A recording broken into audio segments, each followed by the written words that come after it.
Today, we're diving into a significant legal document related to the ongoing case against a former president.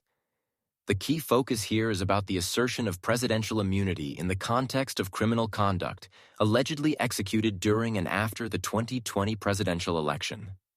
Can you start by explaining the central argument presented by the government regarding this immunity claim?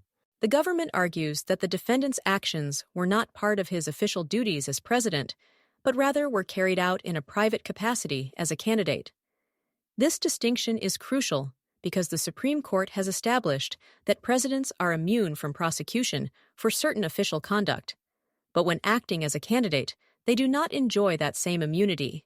That's a critical point. So the document lays out how the government intends to prove that the conduct in question, particularly efforts to challenge election results, was indeed unofficial. What elements does it argue support this perspective? The government lays out several factors, focusing on the content, form, and context of the defendant's actions. They emphasize that many of his communications, whether they be speeches or tweets, were made while he was acting in his capacity as a candidate, not as an officeholder. This includes his claims of election fraud and attempts to disrupt the electoral process. These efforts had broader implications too, particularly regarding his interactions with Vice President Pence. How does the document treat those discussions in relation to the immunity claim? Those interactions are somewhat unique. The government acknowledges that discussions with Pence about his official responsibilities could imply official conduct, but they argue that even then, the immunity should be rebutted. The rationale is that the president was attempting to influence the vice president's role in a process that is designed to be free from executive influence. Interesting. So, this implies a clear separation of duties outlined in the Constitution, especially regarding how electoral votes are certified. Can you expound on why the government believes prosecuting those actions doesn't infringe on executive authority? Correct. The structure of the certification process deliberately excludes the president to prevent abuses of power.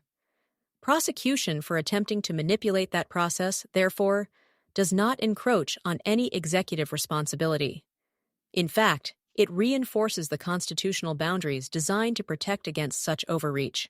Given all this, the document also goes through the specifics of the conduct alleged in the superseding indictment. What kind of evidence does the government plan to present to support its case? It includes public statements, tweets, and testimonies from state officials who were contacted during the alleged scheme.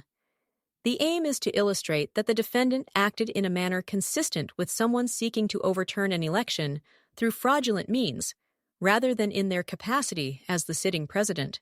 And the document suggests various legal principles that apply to such claims of immunity. What foundational legal precedents does it draw upon?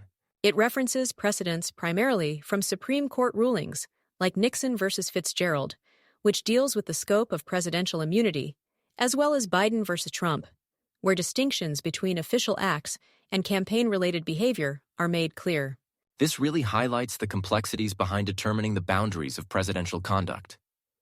Now, taking a step back, what are some broad implications if the court were to ultimately reject the assertion of immunity in this case?